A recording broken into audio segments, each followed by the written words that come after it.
like. So we're talking affordable, we're talking fast, we're talking a new concept that's right here in the Valley. Thank you, Amanda. You are very welcome. All right, we'll be right back, Steph. Mouth-watering, for sure. Well, let's shift gears here a little bit, and let's talk about rare coins minted back in the 1800s, Civil War items, guitars from the 50s and 60s, just a few of the things that are unique, and they're antiques, and you're going to see them at a free event that starts today in Goodyear. Joining me now is the manager, Zach Froman, to tell us a little bit more about it and show us some of the items that we would find over there. It's good to have you. Sushi lover, yes or no? Yay or no? Yeah. You're kind of in the middle. Yeah, I'm in the middle. All right, well, we'll save some for you. I'll appreciate that. Let's talk a little bit about some of the unique finds that you have on here. When we talk about antiques, I mean, this is clearly something that dates back pretty far. Absolutely. You know, we have some miniature replicas here that are going to be of, you know, it's called California gold.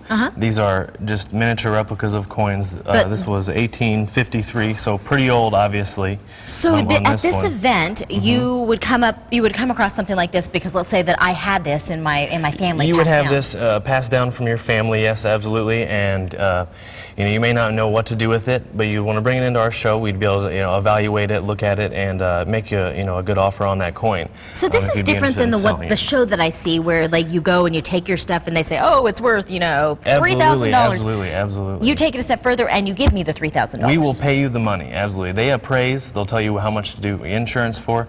We actually are interested in purchasing the items from you. Again, a lot of these good items are, you know, these old gold coins here. Okay. They can either have strictly gold value, or they also can actually have value because of the rarity or the oldness. How do you determine the value of them? How do you know when you see something that's a good find? Well, and that's the thing, you just never know. Unless you're really trained in these things, you really have to go and find out. And that's what we're here for. We'll be here all week.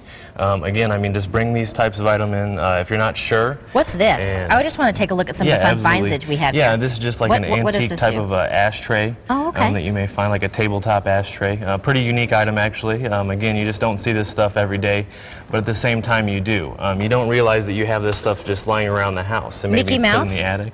Yeah, those old decorative spoons. This stuff's going to be sterling silver.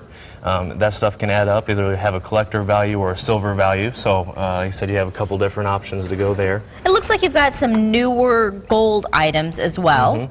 What about something like this? This isn't an antique? Yeah, you got an old samurai sword here, katana. Does it open? Yes. Be careful. Yeah, be very careful. Don't Is hurt it sharp? Yeah, a little bit. But again, I mean, these were used in the war. All right.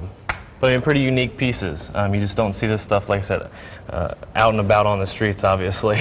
Not on my street. No. Thank goodness. Wow, that's impressive. Yes. Okay, I'll put that back gently. Yeah, you're fine. Then here we have a Nobody move, no one gets hurt. A German war dagger. Again, some more war memorabilia there. Some pretty neat stuff. Like I said, this stuff just gets, you know, grandma or grandpa maybe have, you know, had come across this way back when and had held on to it and stuck it away, and then, like I said, now's a good chance to find out a little bit about it. And actually, what's the most unique find that you've ever run across where you went, oh my gosh, I have to go home and tell somebody this story? One of the most unique finds I've actually come across is an 1895 typewriter. It's about this size, you know, just a standard size. It actually only had one key to type. And you had to point the arrow at the letter that you wanted to type, and then you'd hit the key. Like you'd move the arrow. You'd move the arrow, hit the key, move the arrow, hit the key. Every single time you wanted to type. So what goes, like when you have a passion for antiques and you see something like this walk through the doors, what kind of goes through your mind? Through my mind, I just like to think about the history of the piece. You know, to really think of who would have handled this or who would have used this.